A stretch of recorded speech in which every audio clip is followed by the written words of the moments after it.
Good evening, everyone. Hello, hello, hello, hello. Please confirm क्या? Yes. Good evening, good evening, good evening. क्या sound? Good evening जी, good evening. क्या sound सही तरह से आ रहा है सबको? प्लीज आप सब अपनी अपनी वीडियोस ऑन कर सकते हैं। और आज हम अपना नई बुक बेसिकली नई पार्टनरशिप चैप्टर स्टार्ट करने जा रहे हैं। तो एक बार प्लीज आप सब बच्चे अपनी अपनी वीडियोस को ऑन कर सामने आ जाइएगा। और आज पार्टनरशिप बेसिकली 40 मार्क्स की बुक है पूरी, जिसके अंदर आपका एक एनपी चैप्टर भी आता है। बट हम पार्टनरशिप से पहले शुरू कर रहे हैं। मैं थोड़ा बहुत इंट्रोडक्शन दूंगा उसके बारे में और फिर आगे की बात करेंगे, ठीक है? आई होप सबको मेरी आवाज क्लियर है।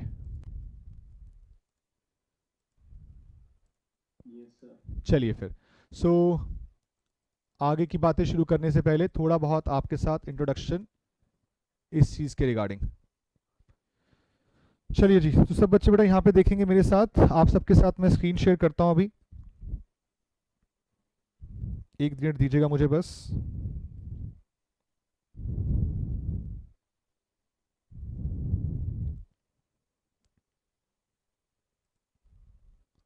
ये लीजिए। आई होप स्क्रीन आपको प्रॉपर विजिबल है।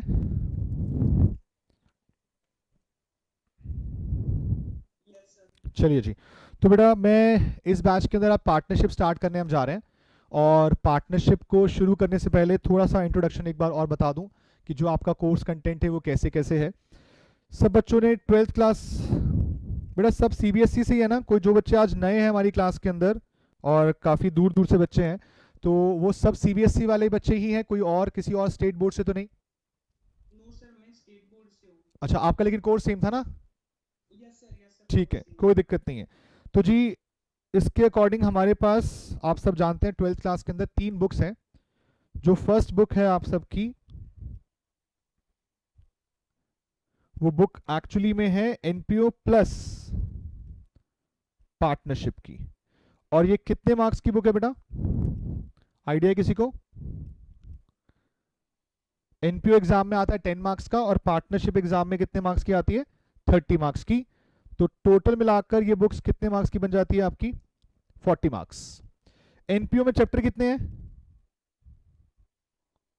Only one chapter. But partnership में कितने चैप्टर्स हैं? 6 चैप्टर्स। उसके अलावा मैं सेकेंड बुक की बात करूं तो सेकेंड बुक जो है वो एक्चुअली में होती है कंपनी अकाउंट्स की। और ये बुक कवर करते हैं हम 20 मार्क्स में, जिसके अंदर 3 चैप्टर्स हैं। और the last book is third book, जो कि इस बैच में हम पहले करा चुके हैं। जिन बच्चों ने आज नया ज्वाइन किया उनकी वो बाद में दोबारा होगी। एनालिसिस बुक, जिसके अंदर बेटा आपके कितने चैप्टर्स हैं? 5 चैप्टर्स, 20 मार्क्स। टोटल मिलाकर कितने का कोर्स है आपका? 80 मार्क्स का। और 20 मार्क्स में क्या होता है? 20 मार्क्स में क्या होता है बेटा, पता है कुछ को? इंटरनल असेसमेंट, प्रैक्टिकल, जो भी आपसे कहना चाहें। हाँ, अब पॉइंट यह है कि आने वाले बोर्ड एग्जाम का जो पैटर्न बदला है। आपके बोर्ड एग्जाम कब होने वाले हैं? नवंबर दिसंबर के बीच में। तो जो नवंबर दिसंबर के बीच में आपके एग्जाम होने वाले हैं, उसके लिए सीबीएसई अपनी तरफ से एक और नोटिफिकेशन लेकर आएगा कि भाई हमारे एग्जाम के अंदर क्या क्या नया आने वाला है। नया इन द सेंस कि वो या तो आपसे पूरी की पूरी फर्स्ट बुक 40 मार्क्स में पूछ लेंगे, या फिर वो सेकंड और थर्ड बुक आपसे पूछ सकते हैं 40 मार्क्स के अंदर। ये चीज सीबीएसई सबसे डिसाइड करने के बाद करेगा। क्योंकि मोस्टली स्कूल, काफी स्कूल क्या करते हैं, कोई फर्स्ट बुक स्टार्ट कराता है, कोई सेकंड बुक स्टार्ट कराता है, कोई थर्ड बुक स्टार्ट कराता है। तो अभी हम ये मानते हुए कि फर्स्ट बुक पार्टनरशिप की पूरी आ सकती है 40 मार्क्स के अंदर। और ये पेपर कैसे आने वाला बेटा, सब्जेक्टिव या ऑब्जेक्टिव? ऑब्जेक्टिव। लेकिन अभी हमें ये कंफर्म नहीं है कि यही बुक आएगी नहीं आएगी। तो हम दोनों पैटर्न में शुरू करेंगे।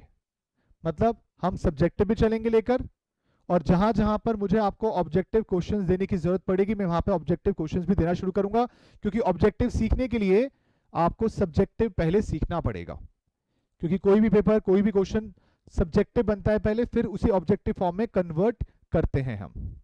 क्लियर है यहां तक की बात सबको? तो मैं सबसे पहले पार्टनरशिप का बेसिक इंट्रोडक्शन के साथ शुरू करूंगा। पार्टनरशिप के बारे में आज हम बात करेंगे। क्या पार्टनरशिप के ऊपर कोई एक्ट आपको पता है, कुछ होता है? नहीं पता। पार्टनरशिप के बारे में वैसे आप लोगों ने कुछ सुना है कभी आज तक? पार्टनरशिप के बारे में कुछ सुना कभी किसी से, कुछ भी, कहीं पे भी? क्या सुना बेटा, कुछ idea? Two people working together. अच्छा, एक और चीज बोलूं, आप सब क्रिकेट तो देखते होगे ना? नहीं भी देखते हो तो बड़ी कॉमन सी बात है, अगर दो प्लेयर एक साथ खेल रहे हैं तो क्या वो दो लोग भी पार्टनरशिप बना रहे हैं? क्या हम उसकी बात भी करने वाले हैं? नहीं, हम सिर्फ पार्टनरशिप की बात करने वाले हैं, वो पार्टनरशिप जो कि बिजनेस के पर्सपेक्टिव से है। अगर दो प्लेयर्स एक साथ खेल रहे हैं और पार्टनरशिप बना रहे हैं तो वो पार्टनरशिप हमारे यहाँ कवर नहीं होती। हमारे यहाँ वो पार्टनरशिप कवर होती है जो हमें बताई गई है एक एक्ट। रिद्धिमा ने एक्ट का नाम लिखा है बेटा, रिद्धिमा क्या नाम लिखा है? Partnership act 1932। एक्चुअली में पूरा नाम है Indian partnership act 1932।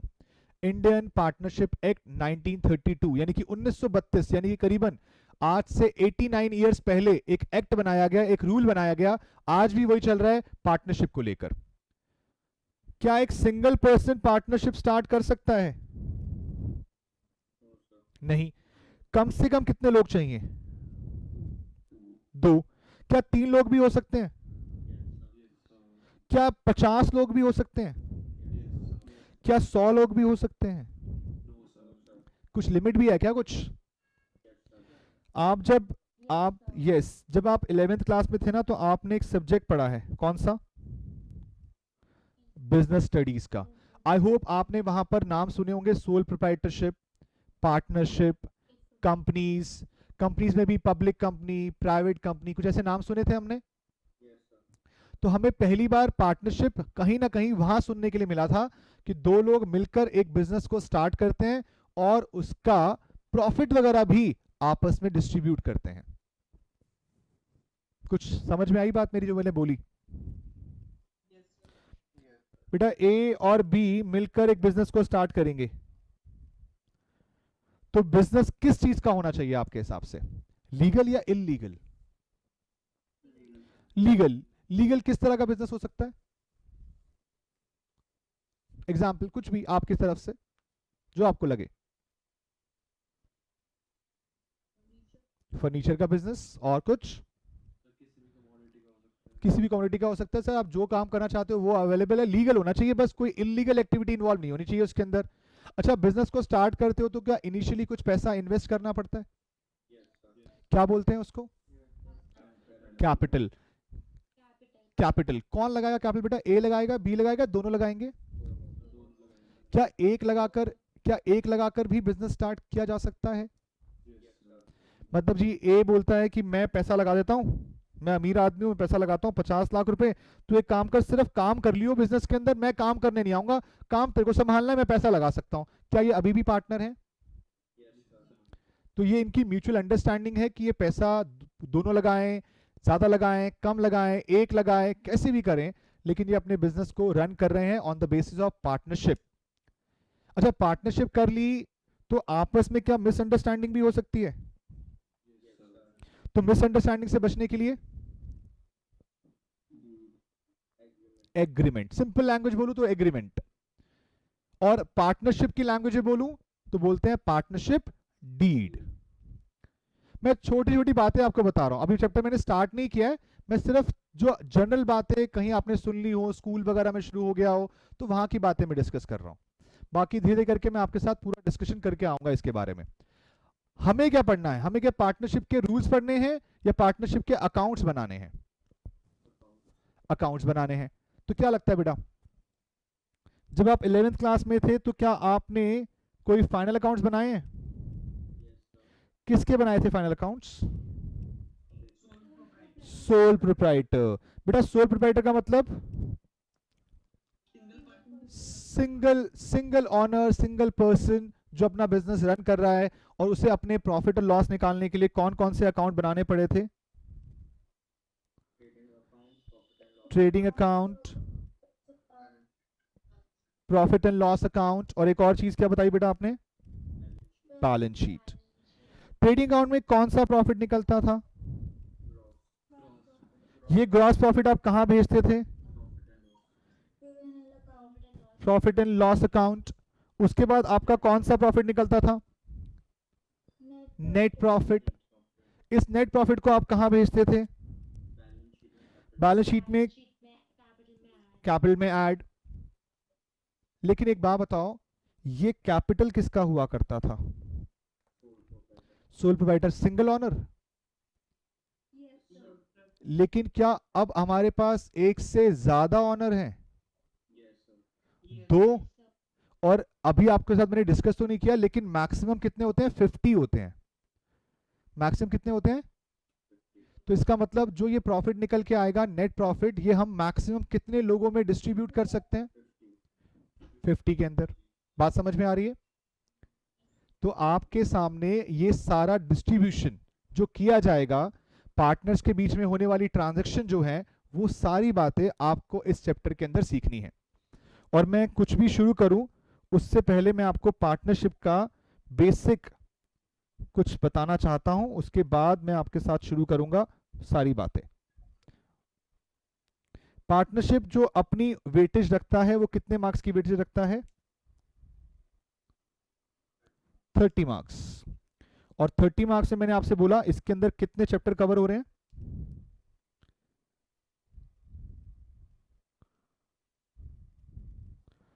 5। Chapter number 1 जो हम आज शुरू करने वाले हैं, चैप्टर का नाम क्या बेटा, fundamentals of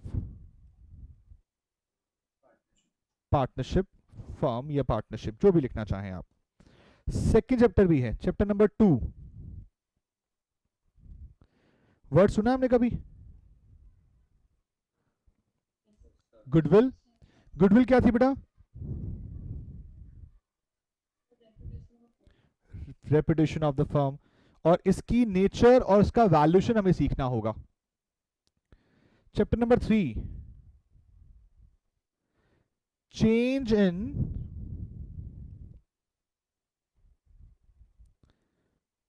profit sharing ratio. क्या आप सबने कभी नाम सुना है प्रॉफिट शेयरिंग रेशियो? मैं एक बात बताऊं आपको बेटा, ए और बी लेट्स से 1 लाख रुपए अर्न किया, दोनों को कितना कितना मिलेगा,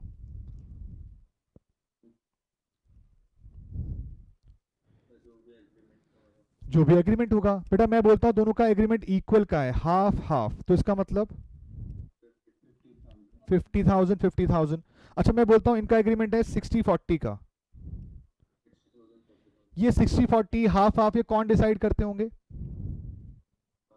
पार्टनर्स। और क्या इसको ये चेंज भी कर सकते हैं, यही हमारा चैप्टर नंबर 3 है। नाम पढ़ो क्या लिखा है, change in profit sharing ratio. आप अपना जो एग्रीमेंट है उसके अंदर एक क्लॉज चेंज कर रहे हो कि हम इक्वल इक्वल नहीं, हम 60-40 शेयर करेंगे, हम 70-30 शेयर करेंगे। तो चैप्टर नंबर 3 में आपको सिखाया जाएगा कि आपका प्रॉफिट शेयरिंग रेशियो अगर चेंज हो रहा है तो आप उसे कैसे इंपैक्ट देंगे, उसका कैसे इफेक्ट आएगा आपके अकाउंट्स के अंदर। बताइए यहां तक कोई दिक्कत तो नहीं। जब आप चैप्टर नंबर 4 पे पहुंचेंगे तो आपको सिखाया जाएगा कि आपके बिजनेस में कोई नया पार्टनर एडमिट हो रहा है। बेटा 2 लोग काम करते थे मिलकर, ए और बी, एक और नया पार्टनर आ गया, सी। बेटा अब पार्टनरशिप में कितने पार्टनर्स हैं, तो पार्टनरशिप किसकी हो गई, ए बी एंड सी की। तो ये हुआ एडमिशन ऑफ अ पार्टनर। इसके अंदर भी आपको अकाउंटिंग इफेक्ट दिखाए जाएंगे कि नए पार्टनर के आने की वजह से क्या पुराने पार्टनर्स की कैपिटल पे, उनकी फर्म पे, उनके एसेट्स पे, उनकी लायबिलिटीज पे कोई फर्क पड़ता है, ये सिखाया जाएगा चैप्टर नंबर 4 के अंदर। फिर नेक्स्ट चैप्टर कौन सा आएगा बेटा, चैप्टर नंबर 5, रिटायरमेंट। एडमिशन के बाद आपको सिखाएंगे कि अगर कोई पार्टनर चला जाए, दैट इज क्या, रिटायरमेंट। और या फिर कोई पार्टनर चला जाए किस वजह से, क्योंकि उसकी डेथ हो गई है, तो retirement and death of a partner. और लास्ट पॉइंट में आपको सिखाया जाएगा चैप्टर नंबर 6 में शायद आपने कभी वर्ड सुना हो, डिसोल्यूशन। सुना है कभी वर्ड? डिसोल्यूशन का मतलब होता है बिजनेस को बंद करना, डिसोल्यूशन ऑफ पार्टनरशिप फर्म। तो हर एक एक चैप्टर ना एक ऑर्डर में बना हुआ है। चैप्टर 1 स्टार्ट होगा तो मैं चैप्टर नंबर 6 तक जाऊंगा। इन केस अगर सीबीएसई की तरफ से ये नोटिफिकेशन आती है जी पार्टनरशिप नहीं आएगी फर्स्ट के अंदर, क्या नाम है, फर्स्ट बोर्ड्स के अंदर, तो हम पार्टनरशिप को वहीं रोकेंगे, हम दूसरी वाली बुक पे शिफ्ट हो जाएंगे। वो हमारी मजबूरी होगी करना ऐसा। लेकिन टिल द टाइम हम ये बुक को कंटिन्यू करने वाले हैं जब तक 6 के 6 चैप्टर हमारे खत्म नहीं हो जाते। चैप्टर 1 सीखोगे तो चैप्टर नंबर 2 पे आ पाओगे, चैप्टर 2 सीखोगे चैप्टर नंबर 3 पे आ पाओगे, क्योंकि ये सारे के सारे आपस में इंटर रिलेटेड हैं। पहला वाला करना सबसे ज्यादा जरूरी है क्योंकि आने वाले पूरे 5 चैप्टर्स के अंदर चैप्टर नंबर 1 की हेल्प मिलने वाली है। ठीक है, यहां तक की बात है। शुरू कर सकते हैं बेटा अपना टॉपिक अब हम। तो जी हमारा फर्स्ट टॉपिक है फंडामेंटल्स ऑफ पार्टनरशिप। बेटा मुझे कोई बताइए प्लीज, फंडामेंटल्स का मतलब क्या होता है? बेसिक्स। बहुत ही सिंपल सा और इजी वर्ड है बेसिक्स। किसके बेसिक्स बेटा? पार्टनरशिप के। और पार्टनरशिप के बेसिक में सबसे पहली बात है पार्टनरशिप की डेफिनेशन। क्या किसी को 11th क्लास की बुक से वो वाली पार्टनरशिप की डेफिनेशन याद है? Yes sir. जैसे कि बताइए। Partnership is the relation between two और मोर पर्सन। एक मिनट मैं साथ साथ आपके ना डिस्कस करता हुआ चलूंगा। बट टू और मोर का मतलब क्या हुआ? दो या दो से अधिक। कम से कम 2 तो चाहिए, और 2 से ज्यादा भी हो सकते हैं। Yes, partnership is the relationship between 2 और मोर पर्सन। आगे बेटा, आगे। Who have agreed to share the profits. Agree करना बहुत जरूरी है। मैं डेफिनेशन आपको दिखा दूंगा, बुक के अंदर लिखी हुई है, सब कुछ है, लेकिन उसका मीनिंग समझना बहुत जरूरी है। आप जो मीनिंग समझेंगे उसी के बेसिस पर आप काम कर पाएंगे। Partnership is the relationship between 2 और more person who have agreed to share profits of, किसके प्रॉफिट्स बेटा? Of business. अगर बिजनेस ही नहीं है तो इस पार्टनरशिप एग्रीमेंट की, इस पार्टनरशिप की बात की करने की जरूरत ही नहीं है। हम सिर्फ इसलिए बात कर रहे हैं क्योंकि हम यहां पर एक बिजनेस करते हैं और बिजनेस में होने वाले प्रॉफिट्स को हम शेयर करेंगे। बेटा क्या लॉसेस को शेयर नहीं करेंगे? करेंगे। इंप्लाइड है ये बात। ये बात क्या बोली मैंने?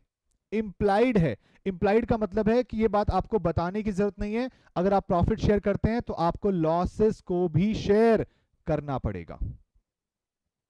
क्या आप सबने कभी ये वर्ड सुना है?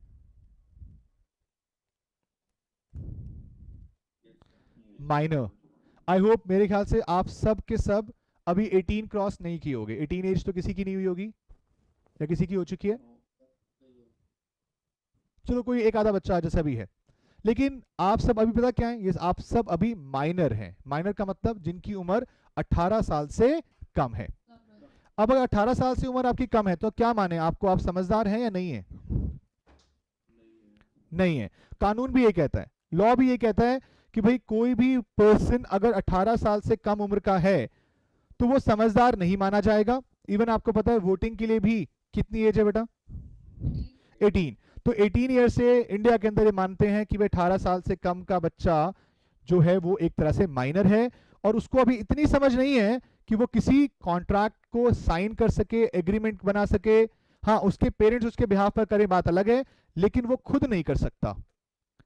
तो मुझे एक बात बताओ, क्या, ध्यान सुनना मेरी बात को, ए और बी दोनों हस्बैंड वाइफ हैं, क्या ये अपने बच्चे को, सी को, बेटे को पार्टनरशिप में एंटर एज अ पार्टनर करा सकते हैं या नहीं करा सकते? बोलो बेटा, करा सकते हैं या नहीं करा सकते? करा सकते हैं। क्यों? क्या सी एज अ पार्टनर जब एडमिट होगा तो क्या वो माइनर है या नहीं है? माइनर है। मैं माइनर के पॉइंट ऑफ से एग्जांपल दे रहा हूं, मैं मेजर के पॉइंट ऑफ से एग्जांपल दे नहीं रहा, मैं माइनर के पॉइंट ऑफ से एग्जांपल दे रहा हूं। लेकिन एक बात बताओ, क्या उसको इतनी समझ है कि वो बिजनेस में सारे डिसीजन ले पाए? नहीं, तो इसका मतलब उसके बिहाफ पर डिसीजन कौन लेगा? A and B. तो मैंने आपसे बोला कि हम जो पार्टनरशिप पढ़ने वाले हैं उसके ऊपर पार्टनरशिप एक्ट अप्लाई करता है, और पार्टनरशिप एक्ट का नाम क्या नाम है, ईयर क्या था? 1932।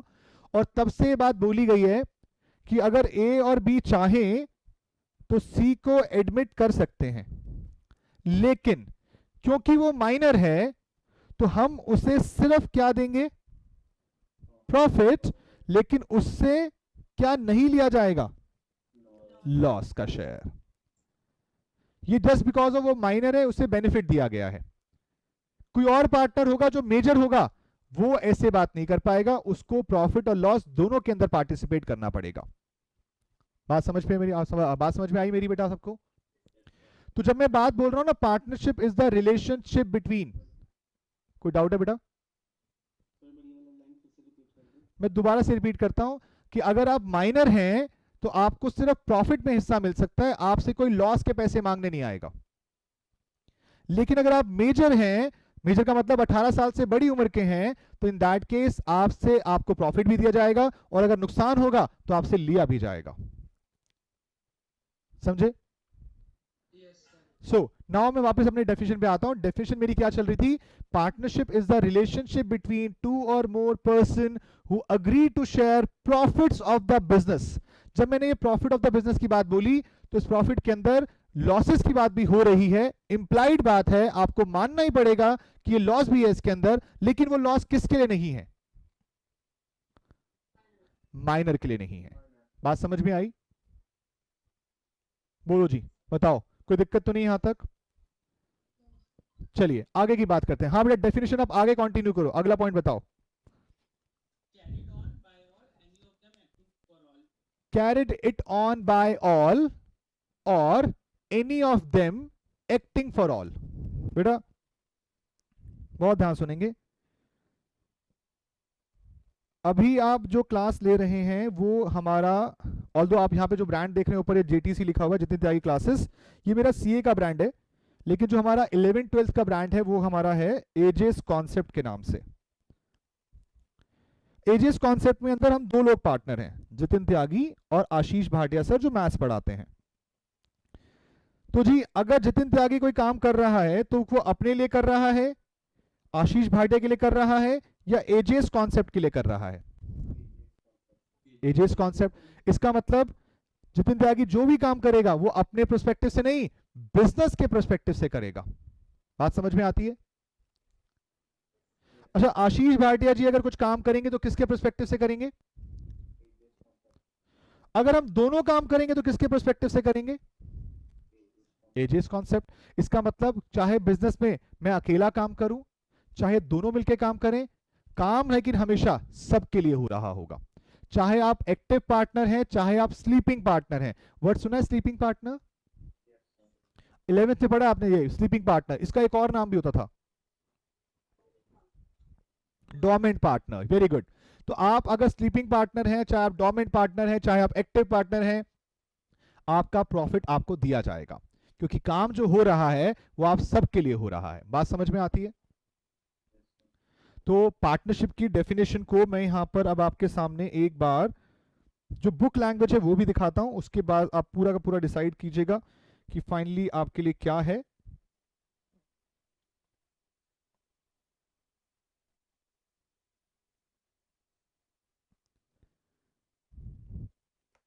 ये लीजिए, आपको जो नोट्स दिए जाएंगे उसके अंदर सारी बातें लिखी मिलेंगी, लेकिन हम जितनी बातें मुझे लिखवानी है मैं क्लास के अंदर लिखवाऊंगा अभी। सो सेक्शन लिखा बेटा, एक सेक्शन क्या होता है पता है कभी? सेक्शन। और ये किसके आगे लिखा है पढ़ना? मैं एक और वर्ड बोलूं आपको, शायद आपको पता हो।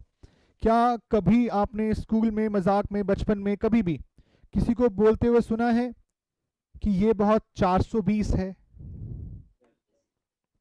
क्या मतलब होता है 420 बोलने का? क्या बेटा, क्या बोला? फ्रॉड, चोर, फ्रॉड। ये हम 420 ही क्यों बोलते हैं? कभी सुना आईपीसी? इंडियन पीनल कोड, ये गवर्नमेंट ऑफ इंडिया ने एक रूल बुक बना रखी है, आईपीसी, इंडियन पीनल कोड, जिसके थ्रू जितने भी क्राइम्स होते हैं उसके अगेंस्ट जो सजा देनी है वो इस बुक के अंदर लिखी हुई है। इस बुक का 420 नंबर जो है आपको बताता है कि अगर कोई चोरी करता है, कोई फ्रॉड करता है, जो छोटे मोटे जो जुर्म है जो भी कह लीजिए, उसके अगेंस्ट क्या सजा दी जाएगी, वो ये सेक्शन बताता है। तो आईपीसी का 420 सेक्शन आपको बताएगा कि क्या इसकी पेनल्टी है। इसी तरह से 1932 इंडियन पार्टनरशिप एक्ट का सेक्शन 4 आपको बताएगा कि पार्टनरशिप की डेफिनेशन क्या है। आप अपनी मर्जी से डेफिनेशन नहीं लिख सकते, आपको जो डेफिनेशन बताई गई है according to law, according to rules, वो बतानी होती है। और partnership as the relationship between the persons, या फिर आप यहां बोलो सर टू और मोर पर्सन, ये एक्सेप्टेबल है। who have agreed to share the profits of business carried on by all। carried on by all का मतलब एक करता है, सब करते हैं, सब करते हैं, और एनी वन ऑफ देम, कोई भी एक करता है, लेकिन किसके लिए करता है बेटा? Acting for all. Acting for all का मतलब सभी के लिए, बिजनेस के लिए, एजेस कॉन्सेप्ट के लिए। बात समझ में आई आप सबको? कोई डाउट तो नहीं इस बात से? बोलो जी बोलो, सब बच्चे बताओ, यहां तक का पॉइंट क्लियर है?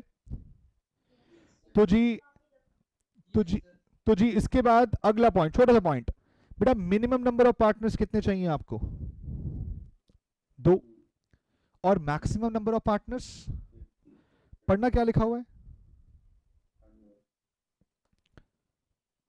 लेकिन वो 100 कहां लिखा हुआ है पता है? फिर से एक और सेक्शन, कौन सा सेक्शन? 464। एक्चुअली में पार्टनरशिप एक्ट कब का बना हुआ है? 1932, बहुत पुराना, आज से 89 इयर्स पुराना। और उसके अंदर अभी तक कोई लिमिट फिक्स नहीं थी कि कितने नंबर ऑफ पार्टनर्स होंगे। लेकिन 2013 में पार्टनरशिप के जैसा एक और एक्ट बनाया गया, कौन सा? कंपनीज एक्ट, जिसमें एक लिमिट डाल दी गई कि भाई पार्टनरशिप में ना 100 से ऊपर मत करना। पार्टनरशिप के अंदर किससे ऊपर मत करना? 100। लेकिन इसको फिर अमेंड किया गया, कब? 2014 में। देखो ये लिमिट कब बनी, और उसके बाद 2014 में रूल्स में फिर चेंज लाया गया, और क्या बोला गया कि मैक्सिमम कितने रखे जाएंगे? 50। हमको एग्जाम में कितने रखने हैं? तो बेटा अगर कोई पार्टनरशिप 51% की है, 51 लोगों की है, तो क्या वो पार्टनरशिप वैलिड है या नहीं है? नहीं है। आपके लिए वैलिड पार्टनरशिप में कम से कम कितने पार्टनर, मैक्सिमम कितने पार्टनर हो सकते हैं? 50। अच्छा, क्या लोग सोच रहे हैं, बहुत ध्यान सुनना, थोड़ा बहुत आपने 11th में सुना होगा, क्या पार्टनरशिप को रजिस्टर्ड कराना कंपलसरी है? क्या अनरजिस्टर्ड पार्टनरशिप हो सकती है? अगर अनरजिस्टर्ड पार्टनरशिप है तो क्या उसमें 50 से ज्यादा हो सकते हैं? बात समझ में आई? तो 50 की लिमिट उनके लिए है जो अपनी पार्टनरशिप को रजिस्टर्ड कराते हैं, लीगल वे में चलते हैं। अगर किसी पार्टनरशिप फॉर्म में 100 पार्टनर हैं तो वो आपके लिए पहली बात तो इलीगल है, वो रजिस्टर्ड ही नहीं हो पाई होगी, क्योंकि रजिस्टर्ड करने के लिए कम से कम कितने, मैक्सिमम लोग कितने हो सकते हैं आपके? 50। बात समझ में आती है? तो अगर आपके एग्जाम में क्वेश्चन आएगा तो बेटा 50 के अकॉर्डिंग आंसर करने वाले हो या 100 के अकॉर्डिंग आंसर करने वाले हो? 50 के अकॉर्डिंग। बात समझ में आ गई सबको? तो जी मैं यहां पर सिंपल सी मीनिंग से बोलता हूं। सबसे पहला पार्ट आपका आएगा मीनिंग ऑफ पार्टनरशिप। प्लीज एक बार, अच्छा आप सबको ये नोट नहीं करना है, क्योंकि हमारी क्लास में हम ये सिस्टम रखते हैं कि जो मैं क्लास में लिखवाता हूं वो क्लास की शीट हम व्हाट्सएप ग्रुप जो बना रखा है हमने उसमें डाल देते हैं। आप क्लास के बाद इसको आराम से कभी भी नोट कर सकते हैं, लेकिन नेक्स्ट क्लास से पहले करना होगा। ऑब्वियस सी बात है, होमवर्क भी मिलेगा, अकॉर्डिंगली मिलेगा सब कुछ। और जो बच्चों ने आज ज्वाइन किया है या बाद में ज्वाइन करेंगे, जैसा भी होगा, आप सबको जो आपकी बुक्स हैं वो आपके घर पर डिलीवर की जाएंगी अकॉर्डिंगली, तो आप सबसे डिटेल लेने के बाद। सो मीनिंग ऑफ पार्टनरशिप बेटा क्या था? बेटा पार्टनरशिप इज दी,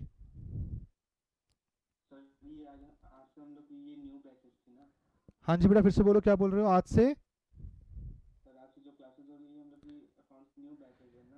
बेटा ये अकाउंट्स का बैच शुरू हुआ था अप्रैल मई में, जिसके अंदर हमने एक बुक एनालिसिस खत्म की है। आपकी वो बुक आज जो बैच ज्वाइन कर रहे हैं उनकी दोबारा होगी एनालिसिस की, तो आपके लिए नया बैच ही है एक तरह से। Okay sir. So the partnership is the relationship between two or more person who agreed to share profits of business carried on by all or any of them acting for all.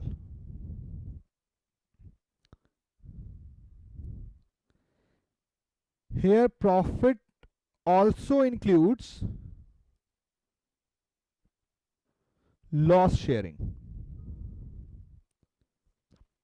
In case we admit minor as partner, then he will get, बेटा क्या मिलेगा उसको? His share of profit, but he will not bear losses. आई बात समझ में? Yes sir. बोलो बच्चों, यहां तक कोई डाउट डाउट तो नहीं इस बात से? No sir. नेक्स्ट, अगला पॉइंट जो हमने वहां पर लिखा या पढ़ा जो भी है बेटा, वो क्या है? मिनिमम नंबर ऑफ पार्टनर्स कितने थे? मिनिमम नंबर ऑफ पार्टनर्स कितने थे बेटा? 2। और मैक्सिमम नंबर ऑफ पार्टनर्स कितने थे? देखो, अच्छा दूसरी चीज ये भी समझना, जो थ्योरी मैं आपको क्लास में लिखवाऊंगा, मैंने बुक से पढ़वाई जरूर है, लेकिन मैं जितनी होगी मैं लिखवाने की कोशिश करता हूं पूरी, क्योंकि आप कॉपी से फिर भी पढ़ लोगे, बुक से नहीं पढ़ने वाले। तो जितनी भी थ्योरी मैं पढ़वा रहा हूं या जो भी कर रहा हूं, मैं जितनी क्लासेस में लिखवाऊंगा वही आपके लिए इंपॉर्टेंट है, आपको अलग से कुछ भी पढ़ने की जरूरत नहीं पड़ेगी। तो सारी थ्योरी आपकी क्लासेस के अंदर ही कवर हो जाएगी। बेटा मैक्सिमम नंबर ऑफ पार्टनर्स कितने बेटा? 50। देखो ध्यान से, as per section 464 of Companies Act 2013, maximum limit is 100, but after amendment in Companies Rule 2014, maximum limit as per Rule 10 is कितनी है बेटा? 50। एंड फॉर एग्जाम पर्पस हमें कितनी याद रखनी है? 50।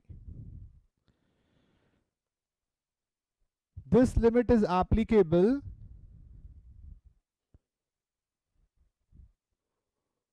for registered partnership। ये सारी बातें जो हमने डिस्कस की हैं ये हमारे लिए रजिस्टर्ड पार्टनरशिप के पॉइंट ऑफ व्यू से काम करती हैं।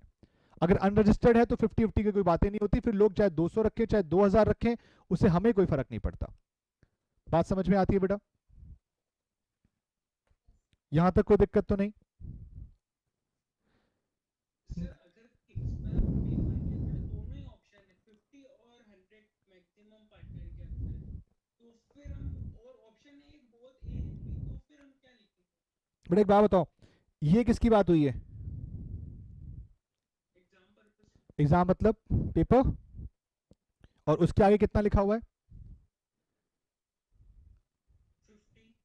तो आपका बोथ ए एंड बी काम का नहीं रहेगा, फिर आपके काम का सिर्फ एक चीज रहेगी, दैट इज 50, बस आपने वही लिख के आना है। हाँ, अगर क्वेश्चन ये ऐसा कुछ बोल दे तो आप कितना बोल सकते हैं? अब अगर मान लो क्वेश्चन आता है जी आपको टिक करना है कि ये वाला है, ये वाला है, ये वाला है, ये वाला, तो ऑब्वियस सी बात है आप एक ही करोगे ना, तो उस एक के अंदर आपका 50 वाला ही आपने टिक करना है एमसीक्यू के बेस पर। क्लियर आता की बात? Yes sir. आगे चलें। चलिए, तो नेक्स्ट पॉइंट पे आता हूं आपको लेकर। हमने यहां तक का बेसिक पॉइंट कंप्लीट डिस्कस कर लिया आपके साथ। कुछ चीजें और हैं, और बहुत ध्यान से मेरी बात को सुनिएगा। जब पेपर सब्जेक्टिव होता है ना, तो उसके अंदर एक बहुत अच्छी चीज होती है कि भाई आप कुछ भी लिखाएंगे तो मार्क्स मिल जाएंगे। लेकिन जब पेपर ऑब्जेक्टिव होता है तो आप सही लिखेंगे तो ही मार्क्स मिलेंगे। तो उसके अंदर आपको हर चीज को और ज्यादा कॉन्सेप्चुअली पढ़ना पड़ता है। कुछ भी चीज छोड़ना नुकसान हो सकता है। तो हर चीज की नॉलेज ज्यादा लेनी पड़ती है जब आपका पेपर ऑब्जेक्टिव फॉर्म में कन्वर्ट होता है। अगर पेपर ऑब्जेक्टिव फॉर्म में कन्वर्ट हुआ तो कुछ भी इंपॉर्टेंट बन जाएगा आपके लिए। एग्जाम्पल के लिए मैं पहला पॉइंट ले रहा हूं बेटा, features of partnership. Features of partnership, देखो ध्यान से बेटा, सबसे पहला पॉइंट क्या लिखा है, पढ़िए। कौन कौन बेटा? टू और मोर एनी पर्सन एक्सेप्ट, किसको, किसकी बात कर रहा है बेटा? माइनर। लेकिन माइनर किस केस में एडमिट हो सकता है? इन केस अगर आप उसे एडमिट कर रहे हैं किसके लिए? प्रॉफिट के लिए। अगर प्रॉफिट के लिए एडमिट नहीं कर रहे हो, आप कहते हो लॉस भी बेर कराएंगे, नहीं अलाउड जी, नहीं कर सकते आप। ये क्या लिखा है? पर्सन ऑफ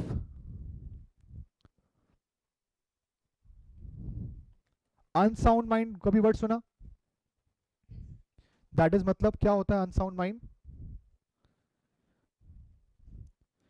नॉर्मल पर्सन है या फिर दिमागी संतुलन सही नहीं है? Sir mental person. मेंटल कह लीजिए इसको, सिंपल में अगर मैं बोलता हूं जी, जिसकी मानसिक स्थिति, मेंटल पोजीशन, सोचने समझने की शक्ति नहीं है उसके अंदर। Person disqualified by any law, इसका क्या मतलब होगा? क्रिमिनल कह सकते हैं। भाई आपके लिए, आपको एक सजा मिली है कि आप किसी भी पार्टनरशिप फर्म में अगले 20 साल तक पार्टनर नहीं बन सकते। क्या ऐसी सजा होती होगी? सोचो, हाँ ऐसी सजा होती हैं। अगर आपने किसी का मर्डर कर दिया, चोरी कर ली, या कुछ भी ऐसे कुछ किया और क्राइम, वहां पर सजा मिल गई, तो वहां पर ना ये वाले ड्रॉबैक्स भी होते हैं कि भाई अगले 5 साल के लिए आप किसी भी बिजनेस में एंटर नहीं कर सकते, आप जॉब नहीं कर सकते, ऐसी कोई दिक्कतें जो भी हैं। तो अगर किसी भी पर्सन को डिस्क्वालीफाई कर दिया गया बाय एनी लॉ, तो उसको आप पार्टनर नहीं बना पाएंगे। फॉर एग्जाम्पल, बड़ा ही फेमस नाम विजय माल्या, नाम सुना है? नाम नाम तो सुना ही होगा। तो विजय माल्या क्या लगता है इंडिया के लिए बहुत ही ज्यादा फेमस पर्सन है? सब लोग जानते हैं उसे, क्यों, ऐसा क्यों? उसने कुछ फ्रॉड किए हुए हैं। किस चीज के साथ? किसके साथ फ्रॉड किए बेटा उन्होंने? बैंक्स के साथ। बैंक से लोन ले रखा है लेकिन लोन को रीपे नहीं किया। तो अब मैं बोलूं जी, विजय माल्या को इंडिया में किसी फर्म में पार्टनर नहीं बनाया जाएगा, क्योंकि उसके अगेंस्ट केसेस चल रहे हैं फ्रॉड के। तो कोई भी पर्सन, कोई भी पार्टनरशिप उसको अपनी फर्म में पार्टनर नहीं बना सकती, डिस्क्वालिफाइड बाय एनी लॉ। बात क्लियर है यहां तक की?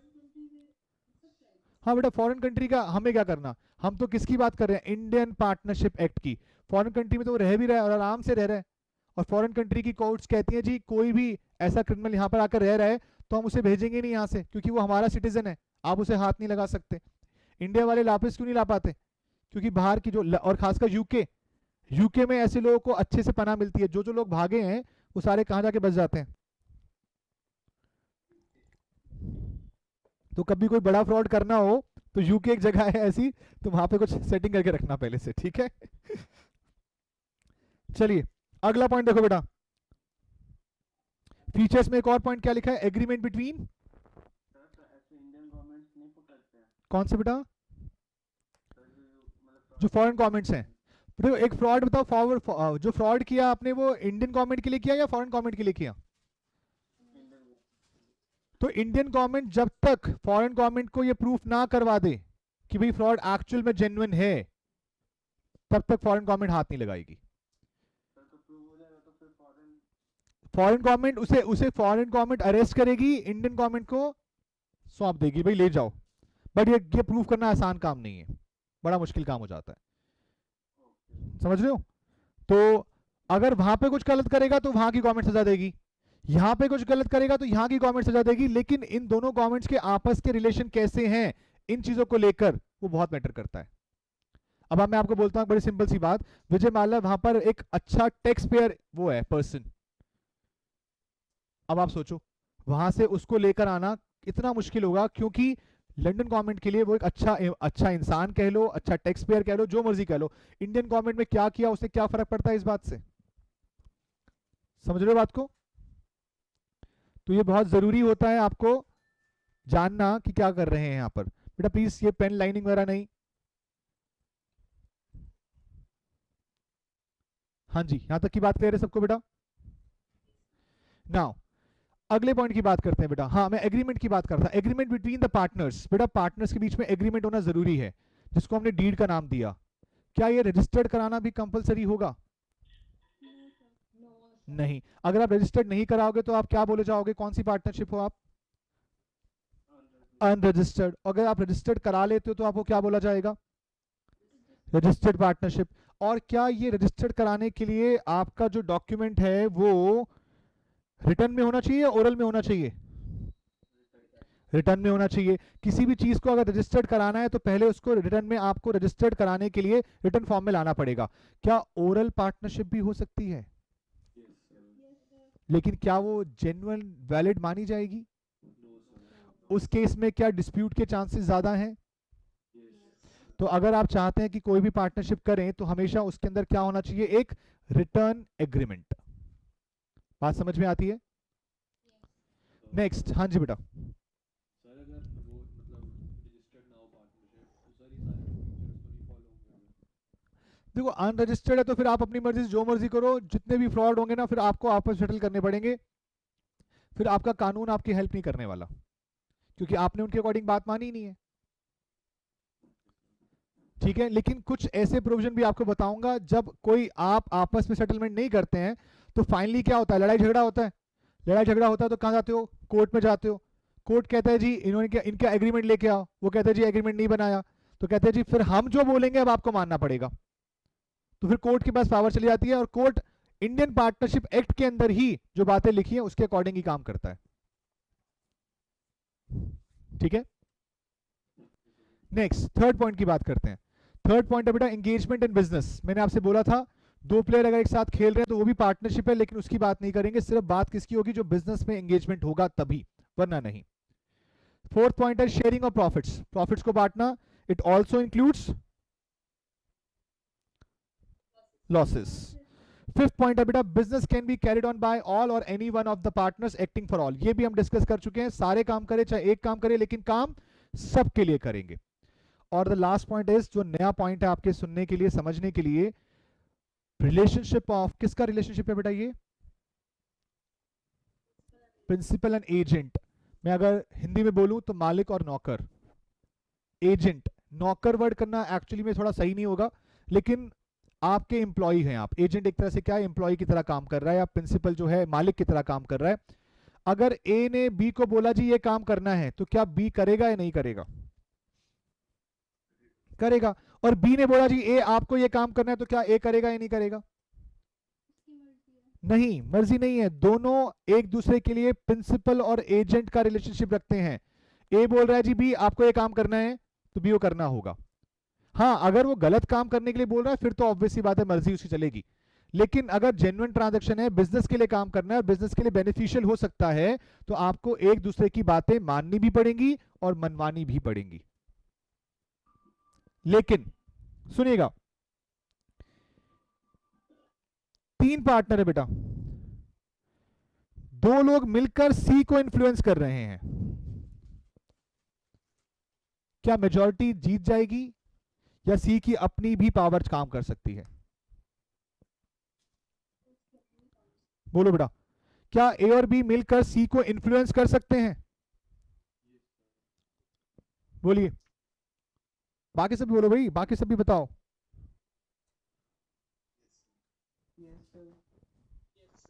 नहीं बेटा, सी के पास अपनी पावर है, अगर ए और बी उसे गलत तरह से इन्फ्लुएंस करेंगे तो वो चीज काउंट नहीं की जाएगी।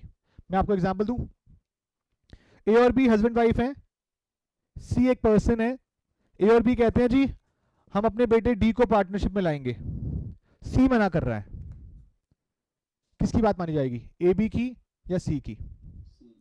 सी की।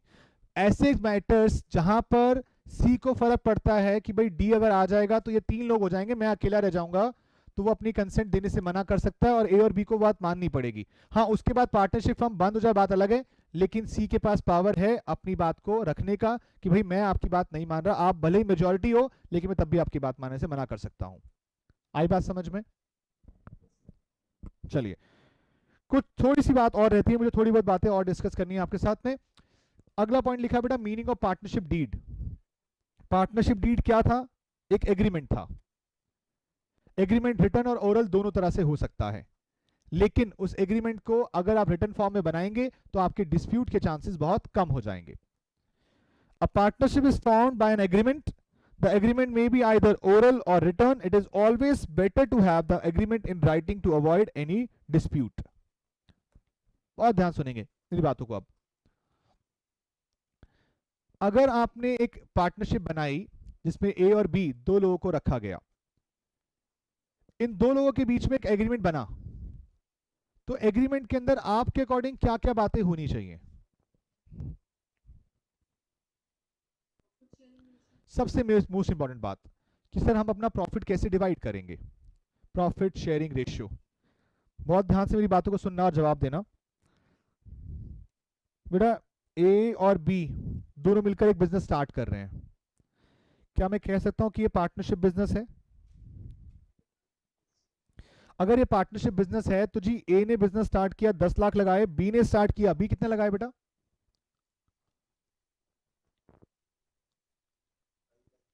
बोलो बेटा। अगर आप ए और मैं बी हूं और आप 10 लाख लगा रहे हो तो आप क्या एक्सपेक्ट करते हो मैं कितने लगाऊं? 10 लाख। सबसे बेस्ट पार्टनरशिप तो वही होती है कि बराबर पैसा लगाया जाए। तो अगर बेटा बराबर पैसा लगाएंगे तो मान लीजिए प्रॉफिट आया 60,000 का, तो ए को कितना मिलेगा? 30,000। और बी को कितना मिलेगा? 30,000। अच्छा, अगर मान लो बी ने 10 लाख नहीं लगाया, बी ने लगाया 5 लाख रुपए, तो अब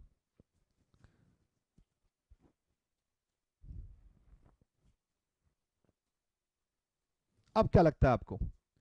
ए को 10 लाख, बी को 5 लाख, तो इनको प्रॉफिट बराबर मिलना चाहिए अभी भी, या ए को ज्यादा बी को कम? तो बेटा 10 लाख इज टू 5 लाख, अगर मैं इसे कट करूं तो क्या ये 2:1 बन जाता है? 2:1 का मतलब ए का शेयर कितना?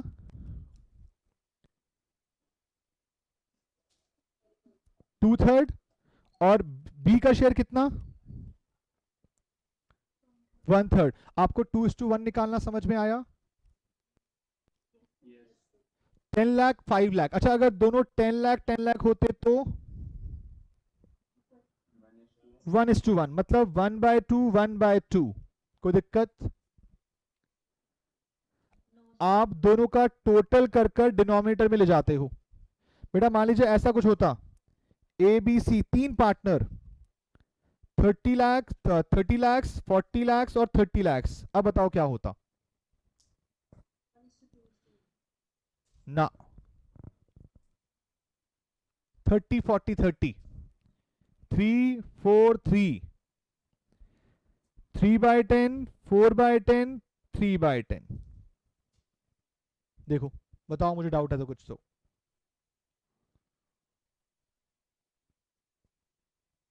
एक और एग्जांपल दूं, 50 30 20, क्या होगा बेटा? 5 3 2। बेटा ए का शेयर बताओ। 5/10। बी का बताओगे? और सी का? क्लियर है? तो आपके पास प्रॉपर तरीके से इसका अमाउंट जो दिया जाएगा उसके बेसिस पर आप कैलकुलेट करते हो। तो इसका मतलब सबसे बेस्ट तरीका क्या है अपनी प्रॉफिट शेयरिंग रेशियो डिसाइड करने का? बोलो बेटा। अगर आप अपने बिजनेस में अपनी प्रॉफिट शेयरिंग रेशियो डिसाइड करना चाहते हो तो आप सबसे बेस्ट ऑप्शन क्या चूज करोगे? Capital ratio. जो पैसा आप इन्वेस्ट कर रहे हो कैपिटल की फॉर्म में, सबसे बेस्ट तरीका वही होता है। लेकिन अगर आपने ये तरीका चूज नहीं किया तो फिर गवर्नमेंट क्या नाम है, पार्टनरशिप एक्ट बोलता है कि आपको अपना प्रॉफिट क्या रखना पड़ेगा, इक्वल, बराबर। या तो खुद डिसाइड कर लो, कैपिटल के बेसिस पे कर लो, अपनी मर्जी से कर लो, जो आपका मन करे वो कर लो, लेकिन म्यूचुअल एग्रीमेंट से करना, लड़ाई झगड़ा नहीं होना चाहिए। और जो आपने कर कर लिख लिया, आप कहते हो जी मैं 70-30 रखूंगा, मैं 60-40 रखूंगा, मैं 20-80 रखूंगा, मैं 80-20 रखूंगा। गवर्नमेंट कहती है, लॉ कहता है जो मर्जी रखो, तुम्हारी मर्जी, तुम्हारी पार्टनरशिप, जैसे करना है करो। लेकिन अगर आपने ऐसा कुछ नहीं करा तो हम क्या रखेंगे आपके लिए, इक्वल। सुनना ध्यान से बेटा, ए ने लगाया 1 करोड़, बी ने लगाया 1 लाख, इन्होंने प्रॉफिट शेयरिंग रेशियो नहीं रखी, क्या रेशियो रखेंगे हम, बोलो जी। क्या हम 1 करोड़ और 1 लाख की रेशियो रखेंगे या हम इक्वल रखेंगे, इक्वल। मैं आपके सामने पॉइंट लिखने जा रहा हूं, provisions applicable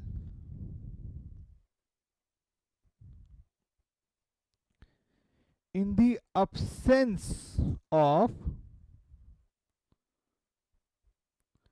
partnership deed or where partnership deed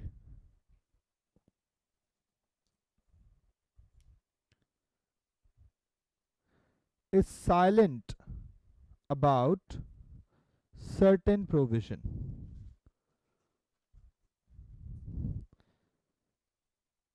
जो मैंने लिखा है इसका मतलब क्या है, इसका मतलब ये है आपके पास पार्टनरशिप डीड है ही नहीं, आपने बनाई ही नहीं, या फिर अगर आपने बनाई लेकिन उसमें कोई पॉइंट साइलेंट है, आपने डिसाइड नहीं किया। और इसका पहला पॉइंट है profit sharing ratio will be, क्या रखनी होगी बेटा, इक्वल अंडर एनी सर्कमस्टांसेस। आपने डिसाइड कर लिया तो आप अच्छी बात है, अगर आपने डिसाइड नहीं किया है तो फिर अकॉर्डिंग टू पार्टनरशिप एक्ट 1932 आपको बोला जाएगा कि आपको अपना प्रॉफिट शेयरिंग रेशियो क्या रखना है, इक्वल रखना है। बात समझ में आई, बोलो बेटा, यहां तक कोई दिक्कत इस बात से, यहां तक का पॉइंट क्लियर है आप सबको। तो मैंने अभी सिर्फ पहला पॉइंट कवर करा है, इसके 4 पॉइंट्स और हैं, इसको हम नेक्स्ट क्लास में कवर करेंगे आपके साथ। आपका काम सिर्फ इतना ही है, आपको सिर्फ जितना मैंने आज पढ़ाया है इसको रिवाइज करके आना होगा। और आप सबके पास आई होप मेरा नंबर होगा, नहीं है जिनके पास, जो नए बच्चे हैं आज, ये मेरा नंबर है, आप इस नंबर पर मुझसे व्हाट्सएप करके ये वाली शीट मुझसे ले सकते हैं, या फिर आप जिस भी हमारे काउंसलर के थ्रू आप यहाँ आज हम ऐड हुए हैं तो आप उनसे नंबर के थ्रू ये आप पीडीएफ फाइल आप वहां से ले सकते हैं, ठीक है। जैसे ही आप रजिस्टर्ड वगैरह प्रोसेस आपका पूरा हो जाएगा तो फिर वो आपको ग्रुप में ऐड कर देंगे और फिर वहां से प्रोसेस आगे चलेगा, ठीक है। कोई डाउट किसी को है? No sir. आशीष आपका जो डाउट है बेटा मैं अभी डिस्कस करता हूँ आपके साथ, आप रुक जाइए, क्लास लेफ्ट मत करना, मुझसे बात करके जाना। बाकी बेटा किसी बच्चे को कोई डाउट वगैरह हो तो मुझे बता दीजिए, वरना हमारी नेक्स्ट क्लास अब होगी परसों शाम को 7 बजे। सर जो आशीष का डाउट है वही डाउट मेरा भी। अच्छा ठीक है, मैं अब अभी डिस्कस कर लेता हूँ बेटा, किसी और के कोई डाउट वगैरह तो बता दीजिए, वरना इन बच्चों का सीए के रिगार्डिंग कोई डाउट है अगर आपको पूछना है तो कुछ आप रुक सकते हैं, वरना आप जा सकते हैं बाकी बच्चे। चलिए जी, तो आशीष अभी जो आप कहाँ से हो आशीष, वैसे आप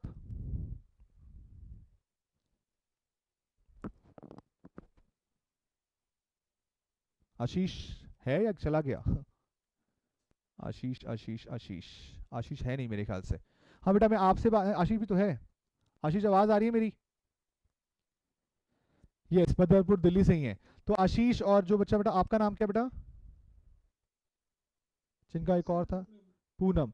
बेटा देखो, आप दोनों के लिए मैं बोलना चाहूँगा कि अगर आप सीए करना चाहते हैं तो सबसे पहली चीज़ ये है कि आपको अपनी 12th तो क्लियर करनी है, ऑब्वियस सी बात है। आप अपना रजिस्ट्रेशन वगैरह चाहें तो अभी भी करा सकते हैं सीए करने के लिए, लेकिन आप सबकी सीए का जो पैटर्न शुरू होगा वो 12th क्लास के बाद शुरू होगा। नेक्स्ट मार्च, होपफुली नेक्स्ट मार्च 2022 में आपके बोर्ड के एग्जाम्स खत्म हो जाएंगे या अप्रैल में खत्म हो जाएंगे। उसके बाद आप अपने सीए का एग्जाम दे सकते हैं मई 2022 में, लेकिन इसके लिए आपको पहले से अभी से पढ़ना शुरू करना पड़ेगा। या फिर अगर आप चाहें तो बोर्ड एग्जाम खत्म होने के बाद अपने क्लासेस को या अपनी पढ़ाई को शुरू कर सकते हैं, और आपके एग्जाम होंगे कब? नवंबर 2022 में। तो ये आपके ऊपर है कि आप उसे कैसे पढ़ाई करना शुरू करना चाहते हैं। आप अगर मई में चाहते हैं तो आपको 12th के साथ साथ पढ़ना शुरू करना पड़ेगा, और अगर आप चाहते हैं कि हम नवंबर में देंगे एग्जाम, 12th के खत्म हो जाए उसके बाद आराम से पढ़ेंगे, तो फिर आपके पास ये जो 6-5 महीने होते हैं इसके अंदर आप पढ़कर अपने सीए के एग्जाम, फर्स्ट ईयर के एग्जाम देते हैं। जब फर्स्ट ईयर क्लियर हो जाता है, हाँ जी बेटा। सर इसके लिए कोई कोचिंग ज्वाइन करने की जरूरत है? बेटा ये देखो, अगर आपको मई वाला देना है, नवंबर वाला देना है, तो उसके अंदर जो आपका कोर्स है वो 11th 12th का है काफ़ी हद तक, और कुछ नया कोर्स भी है, और एक प्रॉपर नया सब्जेक्ट भी है, लॉ। तो अकाउंट्स है, इकोनॉमिक्स है, मैथ्स है, और लॉ भी है, और जो लॉ है वो प्रॉपर नया सब्जेक्ट है। तो जब आप इसको ज्वाइन करते हैं तो आपको बुक खोलकर आइडिया लग जाएगा कि हाँ भाई ये हमने पढ़ रखा है, उसके लिए हमें पढ़ने की जरूरत नहीं है। लेकिन कुछ सब्जेक्ट ऐसे हैं जो आपको पढ़ने चाहिए। और जी, हमें बिल्कुल टेंशन नहीं लेनी सर, हमें सेल्फ स्टडी नहीं करनी, हमें टीचर गाइड कर देगा, हमारा अच्छा हो जाएगा, तो आप कोचिंग लेके कर सकते हैं। सर अगर मई अटेम्प्ट के साथ मतलब मई अटेम्प्ट दें तो फिर उसकी प्रिपरेशन कहाँ से स्टार्ट करें? बेटा देखो, उसकी प्रिपरेशन आप चाहो तो आज से शुरू कर लो, कल से शुरू कर लो, वो आपके ऊपर है। फॉर एग्जाम्पल हम अभी नवंबर 21 वाले बच्चों के लिए बैच कंटिन्यू कर रहे हैं। इस वक्त पे हमारा बैच चल रहा है, 1.5 महीना हो चुका है शुरू हुए। मॉर्निंग में 2.5 घंटे की क्लास होती है। अब मॉर्निंग की क्लास जब हो रही है वो ऐसे ही लाइव होती है। जब वो मॉर्निंग में क्लास हो रही होती है तो आपका स्कूल होगा, तो आपकी क्लास कर जाएगी, तो आप नहीं देख पाओगे, नहीं पढ़ पाओगे। इन दैट केस आप ये कर सकते हो कि हमारी जो क्लासेस रिकॉर्डेड फॉर्म में होती हैं, या किसी की भी आप लेना चाहते हैं तो रिकॉर्डेड फॉर्म में लेकर आपको जब टाइम मिलता हो आप सीए के लिए पढ़ना शुरू कर सकते हैं। It only depend upon you कि भाई आप क्या चाहते हैं, आप कैसे करना चाहते हैं, ये सब उस पर डिपेंड करेगा सब कुछ। सर बट मुझे क्लास 12 की और सी की थोड़ी साथ में कैसे मैनेज करें? ये बेटा देखो, आपको सीए के लिए कम से कम रोज के 2 घंटे निकालने पड़ेंगे, तब आपका मैनेज हो पाएगा। और जो सीए की स्टार्टिंग की पढ़ाई होती है वो बहुत बेसिक होती है, जो आपकी 11th 12th की बातें भी कवर करती है। यानी कि जो आप 11th 12th में पढ़ते हैं या आप 12th में जो आप पढ़ रहे होंगे वो सीए के अंदर भी चल रहा होगा, तो आपको वहां से इसके लिए भी हेल्प मिल जाती है। ये सब बच्चों पे डिपेंड करता है। मेरा अभी एक हफ्ते पहले ही मैंने एक स्टूडेंट को अपनी क्लासेस दी हैं ऑनलाइन मोड में, जिसमें वो 12th में पढ़ रहा है, उसने 12th की क्लासेस भी रिकॉर्डेड फॉर्म में ली, और साथ साथ उसने सीए की क्लासेस भी रिकॉर्डेड फॉर्म में ली। उसको ये वाला अटेम्प्ट ही देना है, मई 22 वाला। उसने मई 22 के हिसाब से लिए हैं कि सर मैं 12th भी साथ साथ करूंगा, मैं आपके सीए की क्लासेस भी साथ साथ करूंगा, ताकि मेरा काम मई 22 की जल्दी से हो जाए, मुझे ज़्यादा टाइम वेस्ट नहीं करना उसके लिए। आशीष बेटा, सीए फाउंडेशन जो फर्स्ट ईयर होता है सीए का, उसमें आपके 4 पेपर्स होते हैं। सेकेंड ईयर होता है सीए इंटर, जिसमें 8 पेपर होते हैं, और सीए फाइनल जो होता है लास्ट ईयर आपका, उसमें भी 8 पेपर होते हैं। लेकिन ये होता है आपका 2.5 से 3 साल का, ये होता है आपका 1 से 1.5 साल का, और ये आपका होता है 6 महीने का। तो एवरेज मिलाकर आपका जो कोर्स ड्यूरेशन है वो 5 इयर्स का है, जो आपको कंप्लीट करने में लगता है टाइम। पास होते रहो तो 5 साल, 4.5 5 साल में पास हो सकते हैं, और अगर ना हो तो कुछ भी हो सकता है। सीए के अंदर टाइम भी बहुत लगता है। सर रजिस्ट्रेशन तो इसके बाद ही होगा? नहीं, आप अभी आप 10th के बेसिस पे करा सकते हो। मतलब कि आज 10th क्लास, कार्ड चाहिए होता है ना? 10th का एडमिट कार्ड के बेसिस पे भी हो जाता है। मतलब अगर आप 10th पास हो चुके हैं तो 10th पास बच्चा आज अपना रजिस्ट्रेशन करा सकता है सीए के लिए, लेकिन एग्जाम मई 22 से पहले नहीं दे सकता। तो सर वो हमारी मर्जी का, हम तो मई में देना है। हाँ, ये आपकी मर्जी है, आपको मई 22 देना है, आपको नवंबर 22 देना है, या आपको मई 23 देना है, ये आपकी मर्जी है। जब आप प्रिपेयर्ड हैं तब एग्जाम दे सकते हैं। हर 6 महीने में एग्जाम होते हैं।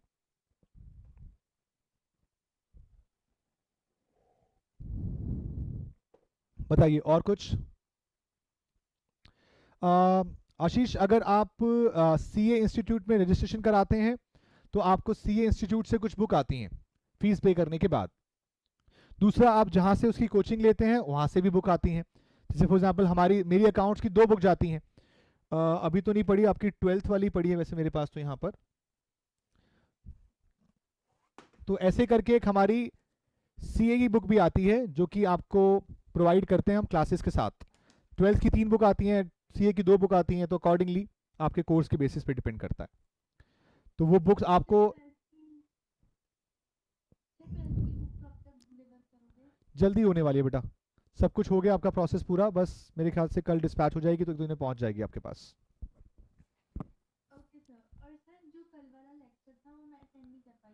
वो मैंने अपलोड कर दिया है, तो आपको मुझे व्हाट्सएप करना, मैं आपको अलग से प्रोवाइड कर दूंगा फिर उसको, क्योंकि वो पहले ऐप पे जाएगा फिर मिलेगा, आपको टाइम लगेगा, तो बेटर है कि मैं अलग से ले लेना। हाँ जी, और कोई डाउट किसी का बेटा?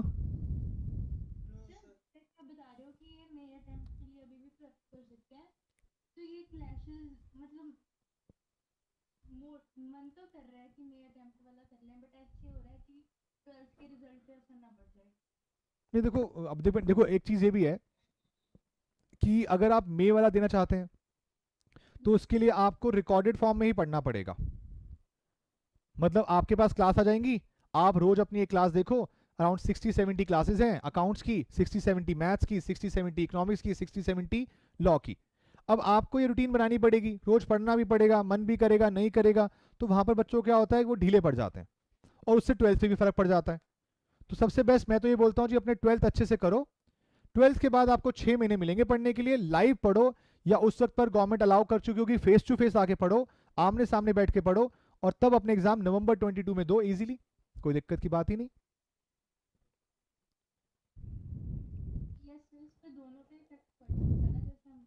देखो करने वाले करते भी हैं और अच्छे मार्क्स लेके भी पास हो जाते हैं, इट ऑल डिपेंड्स।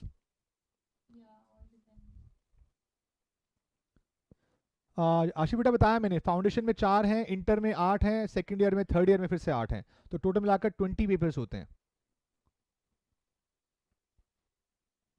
और कोई डाउट किसी का? एक चीज जो मैं आपको बताना चाहूंगा, जो मोस्ट इंपॉर्टेंट चीज है इसके रिगार्डिंग, आप सबको हेल्प मिलेगी इस चीज में। जो सीए फाउंडेशन है उसमें 4 पेपर हैं, पेपर 1, पेपर 2, पेपर 3, पेपर 4। हर पेपर कितने मार्क्स का है? 100, 100, 100। अकाउंट्स, लॉ, मैथ्स, इकोनॉमिक्स, ये सब्जेक्टिव है, ये सब्जेक्टिव है, ये ऑब्जेक्टिव है, ये ऑब्जेक्टिव है। हर पेपर में कितने कितने मार्क्स चाहिए पास होने के लिए? आपकी 12th में कितने परसेंट होती है पास करने के लिए? 36। यहां चाहिए होते हैं बेटा आपको 40, 40, 40। टोटल कितना बना? 160 आउट ऑफ, लेकिन आप तब भी फेल हैं। कम से कम टोटल 50% होना चाहिए, एग्रीगेट 50% होना चाहिए। बात समझ में आई? सुनो ध्यान से, सुनो सुनो सुनो, समझ लो, एंटर करने से पहले समझना बहुत जरूरी होता है। आपके मान लो अकाउंट्स में आए 80, आपके लॉ में आए 70, मैथ्स में आए 60, इकोनॉमिक्स में आए 39, क्या आपका एग्रीगेट 50% से ऊपर बन रहा है?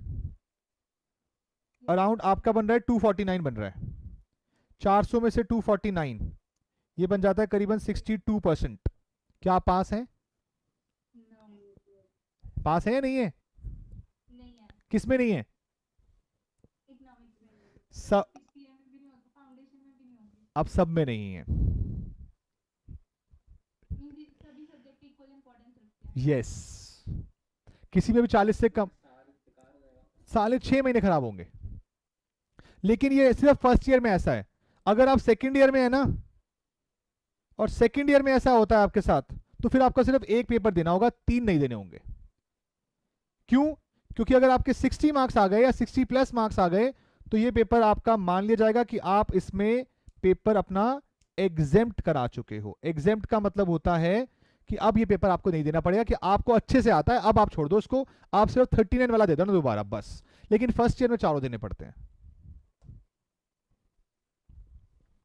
मैंने किसी से एडवाइस ली थी कि ये प्रोफेशन अच्छा है, नहीं वो कहते अच्छा तो है बट ये इन फ्यूचर इसमें कहते हैं कि इसमें अनएम्प्लॉयमेंट बहुत है, इसमें जॉब्स नहीं मिलती। सीए में या किसने बोला तुम्हें ऐसा? कहते हैं कि इसमें किसने तुम्हें ये बोला, किसने, पहले बताओ मुझे। आपकी क्लासेस ही ली थी उसने, one of my brother cousin है वो मेरा, वो सीए बन गया था? कहते हैं सीए करने का फायदा नहीं है। नहीं, वो सीए बना या नहीं बना?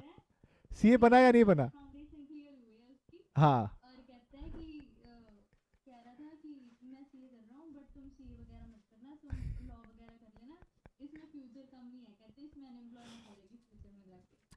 एक बात करते हैं सिंपल सी। इंडिया की पॉपुलेशन कितनी है? 135 करोड़। Yes sir. इसका मैं ज़्यादा नहीं बोलता, 60% लोग हैं जो वर्किंग होंगे।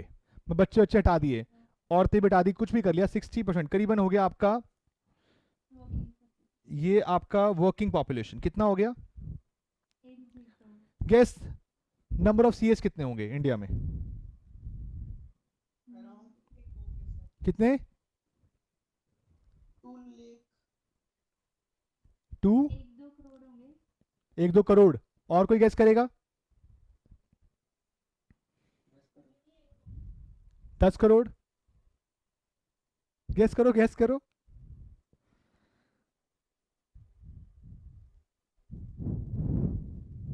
कितने हैं सिर्फ? 5 लाख। अगर मैं 5 लाख इसे डिवाइड कर दूं ना, तो पर पर्सन आपके पास कितने लोगों का काम आता है? 16,000 सोचो। अच्छा, 5 लाख में से भी करीबन 3 लाख लोग तो किसमें हैं? जॉब में। और बाकी 2 लाख लोग हैं जो इन 83 करोड़ लोगों को संभाल के बैठे हैं। सीए में इतना काम है कि आप संभाल नहीं सकते। इसमें मतलब ऐसा कुछ नहीं है। मैं कह रहा हूं, दुनिया के किसी भी प्रोफेशन में ऐसा हो सकता है कि अनएम्प्लॉयमेंट हो, लेकिन सीए के अंदर अनएम्प्लॉयमेंट नहीं हो सकती। आप जॉब कर सकते हैं, चलो आपको जॉब नहीं मिली, अपना काम कर लो। Yes sir.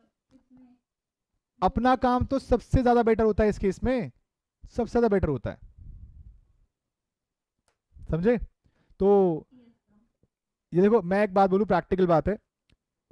आप अगर देखोगे ना, तो आपके आस पड़ोस वड़ोस के अंदर हर दूसरा तीसरा बंदा एमबीए कर रहा होगा। Yes sir. लेकिन अगर आप अपने आस पड़ोस से देखोगे ना, तो हर 200-300 में कोई एक सीए कर रहा होगा। Yes sir. तो इसका मतलब ज्यादा वैल्यू किसकी होनी चाहिए? जो ज्यादा लोग अवेलेबल हैं, जिससे कम लोग अवेलेबल हैं। कम लोग अवेलेबल है। तो बड़ी सिंपल सी बात है। वो बेचारे को पता नहीं होगा, वो दुख परेशान होगा सीए से, इस तक से उससे हो नहीं रही होगी। हाँ जी, हाँ बेटा, मैं पहले वहीं पढ़ाता था। वहां से छोड़ दिया मैंने। बेटा भाग जो दिया, मेरे पास आना, मैं कराऊंगा तो जिससे बेटर। तो मैं तो वहीं से निकल के आया हूँ। सर आपकी वजह से ही उसका नाम चला है। आईजीपी मेरे पास, मतलब कि हमने ही संभाला हुआ था, मैंने ये अभी लॉकडाउन में पहले ही छोड़ा है, जस्ट बिकॉज कि मेरा उनके साथ अभी केस चल रहा है, 30 लाख रुपए मेरा फंसा हुआ है उनके पास, और वो दे नहीं रहे हैं लॉकडाउन की वजह से। तो इसीलिए मैंने वहाँ से छोड़ के फिर अपना ब्रांड कंटिन्यू किया, जितिन त्यागी क्लासेस के नाम से। और अब आईजीपी के ऊपर हमारा ऑफिस है इस वक्त पर, जहाँ तू बात कर रहा है ना जाने की, वहीं पर हमारा ऊपर हमारा ऑफिस है इस वक्त पे। और ऑनलाइन क्लासेस भी हमारी वहीं से चलती है, और उनसे बेटर चलती हैं आजकल, क्योंकि उनकी जो पूरी टीम थी वो हमारे साथ एसोसिएट है इस वक्त पे, पूरी की पूरी। सो बेफिक्र रहो। और एक और चीज भी है, तुमको जिसने आईजीपी का रेफरेंस दिया उनसे पूछिए वहां पे अकाउंट टीचर कौन था। हाँ जी, अब बताओ। वो अकाउंट्स के टीचर नहीं है।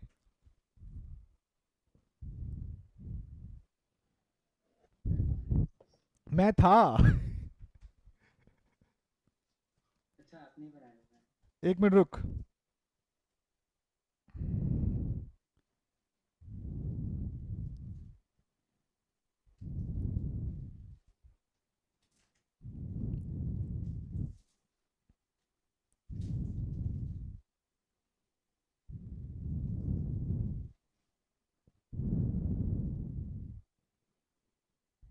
फोल्डर कहाँ चला गया?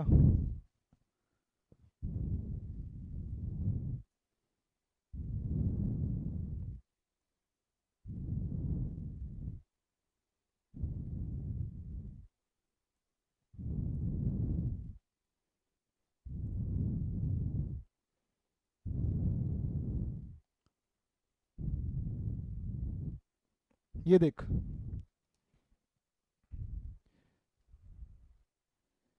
ये सीए फाउंडेशन का अटेम्प्ट देख रहा है कौन सा है, जो मैंने लास्ट वहां पढ़ाया था, नवंबर 19। और सीए फाउंडेशन का ये वो लास्ट रिजल्ट था। इसके अंदर ऑल ओवर इंडिया टॉप 50 बच्चों में से 16 बच्चे मेरे वाले पढ़ाए हुए all over India rank holders थे। रैंक होल्डर्स का मतलब ऑल ओवर इंडिया, ये रिजल्ट था मेरे पास। 16 बच्चे जिन्होंने ऑल ओवर इंडिया टॉप 50 में बच्चे आया, 21 से लेकर 49 के बीच में, देख। और ये ना तेरा वही आईजीपी वाला साइन। Yes sir. तो इनके फ्रॉड की वजह से ही हम सब 4 लोगों जो यहाँ पर टीम थी हमारी, उन्होंने छोड़ा और अपना ब्रांड शुरू किया, इसी वजह से। और वो आज यही रिजल्ट दिखाकर तुम जैसे बच्चों को बुलाते हैं, कहते हैं हमारा रिजल्ट है। भाई पढ़ाने वाले तो चले गए, अब किससे पढ़वाओगे? कोचिंग इंस्टीट्यूट्स वाले ऐसे करते हैं मोस्ट केसेस। तो ये ऐसा होता है। और जो आपका अभी मैं आपको दिखा रहा था, ये देख, उसके वहां से हटने के बाद हमारा सेकंड ईयर का रिजल्ट देख। इस बच्चे के मार्क्स कितने आए? 96, 98। और अब वो लोग बेचारे परेशान हैं, उनका अकाउंट का टीचर जो आजकल करेंटली पढ़ा रहा है, बच्चे पास भी नहीं हो रहे हैं, क्योंकि क्वालिटी तो खराब कर दी इन लोगों ने खुद ही, अपने आप ही फ्रॉड करके। समझे? चलो जी, हाँ जी, और बताइए, और किसी का कोई डाउट है?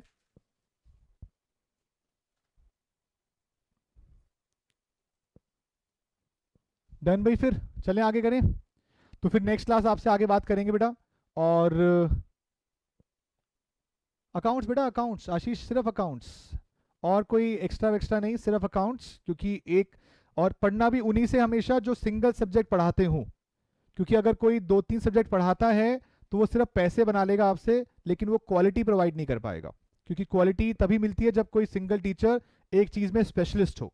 अगर स्पेशलिस्ट नहीं है तो फिर दिक्कत आती है बाद में। सर सीए और सीएस में मतलब स्टडी डिफरेंस में कितना आता है? और अगर आपको थ्योरी ज़्यादा पसंद है तो सीएस अच्छा है, अगर आपको प्रैक्टिकल ज़्यादा पसंद है तो सीए अच्छा है। सीएस होती है ना? सीएस क्या होती है? सीएस होती है सीएस 3 मंथ्स की होती है, ये बोल रहे हो? 3 इयर्स। हाँ, 3 एंड अप तक ऑलमोस्ट 4 इयर्स के आसपास। ट्रेनिंग व्रेनिंग भी होती है सारी मिलाकर उसके बेसिस पर। ठीक है, हाँ जी, और कुछ बात आपको पूछनी है? No sir, thank you. हमारा ऑफिस बेटा आशीष है दिल्ली में। और what is your journey of becoming a CA? हाँ, ये बताया तो है रिचा ने। जो स्टॉक पे जाके चेक कर बेटा, मेरी जर्नी तो वहां से मिल जाएगी और अच्छी जर्नी मिलेगी। चलो जी, तो फिलहाल के लिए आज यहाँ क्लोज करते हैं, नेक्स्ट क्लास में फिर आगे कंटिन्यू करेंगे आपके साथ। Thank you so much, please revise करके आइएगा। Bye bye, take care. Bye sir. Bye bye बेटा, बाय सर। बाय बाय बेटा।